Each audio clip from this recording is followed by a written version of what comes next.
Hello दोस्तों, मेरे YouTube channel SP biology sir पर आप सभी का स्वागत है।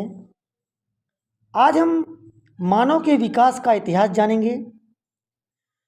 कहते हैं कि लगभग 40 मिलियन वर्ष पूर्व ड्रायोपिथेकस तथा 14 मिलियन वर्ष पूर्व रामापिथेकस नामक नरवानर विद्यमान थे। इन लोगों के पूरे शरीर पर बाल थे तथा ये गोरिल्ला और चिंपांजी जैसे चलते थे। रामापिथेकस मनुष्यों जैसे थे, जबकि ड्रायोपिथेकस वनमानुष जैसे थे। लगभग 5 मिलियन वर्ष पूर्व आदि मानव संभवतः पूर्वी अफ्रीका के घास स्थलों में रहता था। होमो इरेक्ट्स संभवतः मांस खाता था। नियंडरथल मानव 1 लाख से 40,000 वर्ष पूर्व लगभग पूर्वी देशों में रहते थे। वे अपने शरीर की रक्षा के लिए खालों का इस्तेमाल करते थे और अपने मृतकों को जमीन में दफनाते थे। होमो सैपियंस अफ्रीका में विकसित हुए और धीरे धीरे सभी महाद्वीपों में फैलते गए। इसके बाद वो भिन्न भिन्न जातियों में विकसित हुए। लगभग 75,000 से 10,000 वर्ष के दौरान आधुनिक मानव का जन्म हुआ। मानव का कृषि कार्य लगभग 10,000 वर्ष पूर्व आरंभ हुआ और ये भी माना जाता है कि तभी से ही मानव बस्तियां बनाना शुरू कर दिया था। बच्चों, अब आगे हम जानेंगे कि मानव के जो प्रारंभिक पूर्वज थे वो कौन थे, किस प्रकार दिखते थे। तो बच्चों, कुछ वैज्ञानिकों का मानना है कि मानव के प्रारंभिक पूर्वज गजसुरुज थे। ये आज से लगभग 10 करोड़ वर्ष पूर्व क्रिटेशियस कल्प में प्रकट हुए। ये चूहों जैसे दिखते थे। एक प्रकार से ये कह सकते हैं कि चूहों जैसी इनकी संरचना थी, लेकिन चूहे नहीं थे और ये छछूंदर की प्रजाति के थे। इनकी थूथन वाल पूंछ कुछ लंबी थी। इनके टेस्टीज जो थे वो उदर गुहा में स्थित थे। ये भूमि पर कूद कर चलने वाली छोटे कद के कीटभक्षी स्तनधारी जंतु थे। इनके नेत्रों की रेटिना में केवल रोड्स यानी शलाकाएं पाई जाती थी। इनसे मिलते जुलते सूरज की कुछ जातियां आज भी अफ्रीका में मिलती हैं। मानव का विकास किस प्रकार से हुआ, आगे चल के हम आपको ये बताएंगे। तो मानव कई श्रेणियों में विकसित हुए। जैसे कि मानव का प्रागैतिहासिक विकास जो हुआ था वो आज से लगभग 10,000 वर्ष पूर्व तक प्रागैतिहासिक मानव के जीवाश्म प्राप्त हुए हैं। प्रागैतिहासिक मानव के सर्वाधिक जीवाश्म अफ्रीका के चट्टानों से प्राप्त हुए हैं। ऑस्ट्रेलोपिथेकस से आधुनिक मानव जाति के वंशानुक्रम में मानव की एक दूसरी के बाद कई जातियां विकसित हुई, परंतु ये कुछ समय तक विद्यमान रहकर विलुप्त होती रहीं। इन्हें इसलिए प्रागैतिहासिक मानव जातियां कहते हैं। इनमें प्रमुख जातियां निम्नलिखित थी, जैसे होमो हैबिलिस, हीडलबर्ग, जावा कप मानव, पेकिंग मानव, अटलांटिक मानव या इसी को टर्निफायर मानव भी कहते थे, नियंडरथल मानव, क्रोमैग्नान मानव और वर्तमान मानव।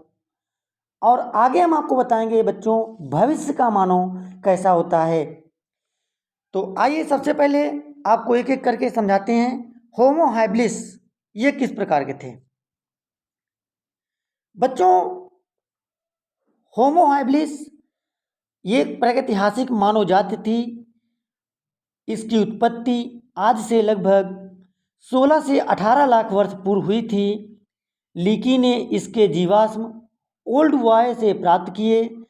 लीकी ने इनको होमो हैबिलिस नाम दिया। ये जिंजेथ्रोपस के साथ रहते थे। इनका कद 110 सेंटीमीटर से 140 सेंटीमीटर के बीच था। इनके कपाल गुहा का आयतन 700 सीसी था। इनके दांत मानव के समान थे। इनका भार 40 से 50 किलोग्राम था। ये सीधा चलता था। और होमो हैबिलिस के नाम आप इस तथ्य से समझ सकते हैं कि ये लोग पत्थर के बर्तनों के अवशेष पाए गए जो इस प्रजाति के व्यक्तियों द्वारा बनाए जाते थे। अगला मानव है, ये है बच्चों होमो हैबिलिस की प्रजातियां। नेक्स्ट चलते हैं हीडलबर्ग। बच्चों हीडलबर्ग 1970 में जर्मनी में हीडलबर्ग के निकट एक जीवाश्म पाया गया जो लगभग 10 लाख वर्ष पुराने दांत के निचले जबड़े का हिस्सा था।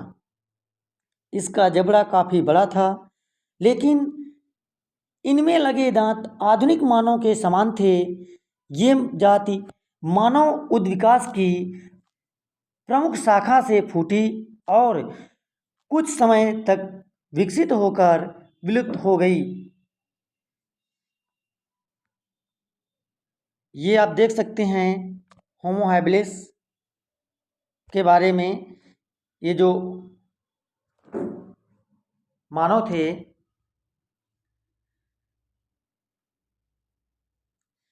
अब आप को ले चलते हैं जावा मानव, जिसे हम पिथकांथ्रोपस एरेक्टस कहते हैं। बच्चों जो जावा मानव थे, ये यूजेन डुबोइस को 1981 में पूर्वी जावा की सोलो नदी के पास प्राप्त हुए। इनके जबड़े, दांत, करोट तथा फीमर के अंश भी वहीं से प्राप्त हुए। इसको यूजीन ने पिथेंथ्रोपस इरेक्टस या जावा मानव का नाम दिया। ये लगभग 6 लाख वर्ष पूर्व मध्य प्लीस्टोसीन में पाए जाते थे। 1920 और 1930 के बीच इसके जीवाश्म जावा, चीन तथा अफ्रीका से प्राप्त हुए। मायर ने 1950 में इसे होमो इरेक्टस नाम दिया। इसका शरीर लगभग 5 फीट लंबा था। इसका वजन 70 केजी था। कपाल गुहा का आयतन लगभग 900 क्यूबिक सेंटीग्रेड मीटर था। ये सर्वाहारी लेकिन कदाचित नरभक्षी भी था। ये पत्थर तथा अस्थियों के औजारों तथा अग्नि का प्रयोग करते थे। ये गुफाओं में रहते थे। अगला मानव है पेकिंग मानव। बच्चों इसके जीवाश्म पेई द्वारा 1924 में पेकिंग के पास चेउकोटिन गुफा में प्राप्त हुए। इस गुफा में इसके लगभग 40 जीवाणु प्राप्त हुए, जिसका नाम साइनेंथ्रोपस पिंकेनेंसिस रखा गया। डेविडसन ब्लैक ने 1927 में इनके जबड़ों के अध्ययन से ये पता लगाया कि ये जावा आदिमानव सामान्य मानव की तरह था। इसे पिकेंथ्रोपस पेकिनेंसिस कहा जाता था, जिसे मायर ने 1950 में बदलकर होमो इरेक्टस पिकेंसिस का नाम दिया। ये जावा मानव से अधिक बुद्धिमान था। इसकी कपाल गुहा का आयतन 850 से 1300 सेंटीमीटर था। औसतन 1050 सीसी मान सकते हैं। इसमें थोड़ी अनुपस्थित थी। पेकिंग मानव में भी नरभक्षिता के प्रमाण मिलते हैं। इन्हें समय का ज्ञान भी था तथा सामूहिक रूप से गुफाओं में रहते थे। बच्चों जो निएंडरथल मानव हैं, अब इसके बारे में जानते हैं। इनके जीवाश्म जर्मनी के निएंडरथल घाटी से 1856 में सीक फूराट को प्राप्त हुए। इनका नाम होमो निएंडरथलेसिस रखा गया। ये लगभग 1.5 लाख वर्ष पूर्व रहे तथा 30,000 वर्ष पूर्व विलुप्त हो गए। इनका कद 1600 सेंटीमीटर था। ये सुडौल तथा भारी शरीर के थे। इनका माथा छोटा था, नाक चौड़ी थी। इनके कपाली गुहा का आयतन 1450 सीसी था, जो कि वर्तमान मानव के बराबर है। ये मुर्दों को रीति रिवाज के अनुसार दफनाया करते थे।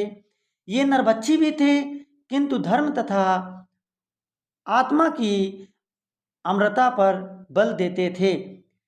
ये जानवरों की खाल को खुरचकर कपड़े बनाते थे तथा उन्हें ओढ़ने के काम में भी लाते थे। ये मानव खाना बदोश थे तथा खेती व पशुपालन नहीं करते थे।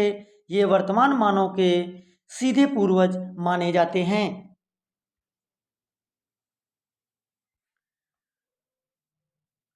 अगला है क्रो-मैग्नन मानव। क्रो-मैग्नन मानव कौन थे?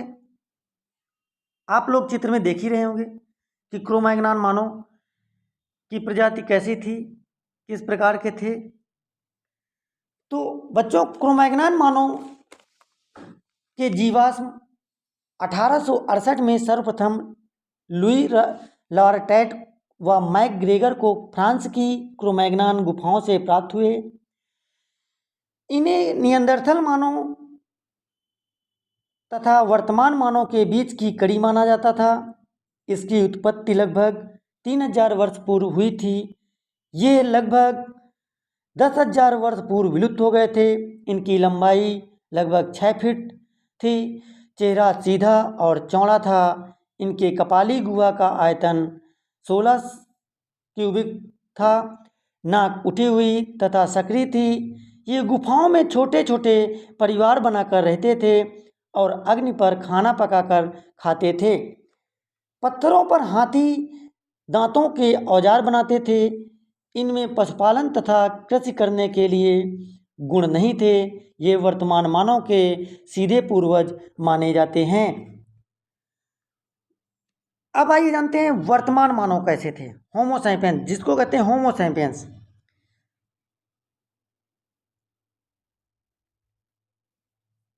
बच्चों, जो वर्तमान मानव थे, इनकी उपजातियों को होमो सैपियंस कहते हैं। इसका उद्भव 10,000 वर्ष पूर्व कैस्पियन सागर के पास हुआ था। ये मानव पूरी तरह सीधा खड़ा हो गया। इसका प्रमस्तिष्क तथा अनुमस्तिष्क ज़्यादा विकसित हो गए। इनमें बोलने व सोचने की क्षमता अत्यधिक विकसित हो गई। इनके कपाल गुहा का आयतन 1450 सीसी हो गया। दोनों आंखें पास पास तथा सामने आ गई। इनका माथा सीधा तथा चौड़ा हो गया। थोड़ी उभरी हुई चेहरा सुंदर हो गया। ये आधुनिक सभ्य हो गए तथा कृषि, समाज, धर्म आदि को महत्व देने लगे। इसके आगे मानव संस्कृति का विकास शुरू हुआ, जिसे कालों में बांटा गया। और जैसे कि पूर्व पाषाण काल, मध्य पाषाण काल और नव पाषाण काल। बच्चों, एक जानकारी और देना चाहेंगे आपको कि जावा मानव ही प्रथम मानव था जो सर्वप्रथम आग का प्रयोग किया था। किसका प्रयोग किया था? आग का प्रयोग किया था। आइए बच्चों, अब आपको ले चलते हैं हमारा भविष्य का मानव कैसे होगा। आखिर कैसा होगा हमारे भविष्य का मानव? क्या वो हमारी तरह दिखेगा? क्योंकि हम अपने पूर्वजों से काफ़ी अलग हैं, इसलिए हो सकता है कि वे भी हमसे जुदा हों। वो क्या खाएगा, कैसे सांस लेगा? क्योंकि जिस तरह से पर्यावरण परिवर्तन हो रहा है, उस हिसाब से खाने पीने की चीज़ों का आकार साफ महसूस किया जा सकता है। तो फिर आने वाले कल में क्या होगा? यदि ये सब नहीं भी हुआ तो क्या भविष्य का मानव किताबी सुपर हीरोज की तरह होगा, जिसके पास तकनीकी का भंडार होगा? भविष्य को लेकर हमारे मन में उतनी ही कल्पनाएं हैं जितनी अतीत को लेकर उलझनें। मौजूद समय में वैज्ञानिकों ने अतीत के कई राज सुलझा दिए हैं। कहते हैं कि भविष्य के सवालों के जवाब अतीत को खंगालने से मिल सकते हैं। इसलिए ज़्यादातर वैज्ञानिक भविष्य की थ्योरी अतीत के परिणामों के आधार पर ही दे रहे हैं। मानव के पूर्वज होमो सैपियंस थे, लेकिन लाखों साल पहले इनसे भी अलग एक प्रजाति होमो कोलिन्स थी, जो लगभग मानव जैसी ही दिखती थी। समय और ज़रूरत के हिसाब से मानवीय संरचना में अंतर आता गया और आग की खोज, पहिए का निर्माण, वस्त्र निर्माण और फिर धीरे धीरे खेती करना सीखने लगे। खेती करने के साथ साथ मानव विकसित होता गया। यदि शारीरिक बनावट की बात करें तो वो क्षेत्र के हिसाब से अलग ही रही। बच्चों, जो भविष्य का मानव है, हम अनुमान लगा सकते हैं कि आज मानव की प्रजातियां किसी समूह, समुद्र या पहाड़ तथा अन्य स्थानों पर एक दूसरे से अलग नहीं हैं, क्योंकि वे एक दूसरे से विभिन्न प्रकारों से संपर्क बनाए हुए हैं। इस प्रकार मानव की विभिन्न जातियां एक दूसरे से अलग नहीं हैं तथा धीरे धीरे समाप्त होती जा रही हैं। विभिन्न प्रजातियों में विवाद के कारण जीन पूल बदल रहा है। भविष्य के मानव के परिवर्तन संभवतः निम्न प्रकार हो सकते हैं, जैसे कि भविष्य के मानव का औसतन जीवन काल आज की मानव के जीवन काल से की अपेक्षा कुछ बढ़ेगा। जनसंख्या विस्फोट में भी वृद्धि होगी। खोपड़ी का आकार भी भविष्य के मानव का ज़्यादा होगा। मस्तिष्क का विकास होगा और शरीर व सिर पर बाल कम होंगे। इनका जीवन काल अधिक लंबा होगा। इनके कद में भी कुछ वृद्धि होगी। कहते हैं कि अमेरिका के वैज्ञानिक शेपिरो ने भविष्य के मानव के लिए वैज्ञानिक नाम होमो सैपियंस फ्यूचरिस दिया है। आपको ये वीडियो कैसा लगा? मेरे YouTube चैनल पे कमेंट करके बताइएगा कि आज का ये वीडियो आपको कितना अच्छा लगा और क्या चीज़ आपको समझ में आई, क्या चीज़ नहीं समझ में आई। इसी के साथ अगले वीडियो में मिलते हैं। तब तक के लिए जय हिंद।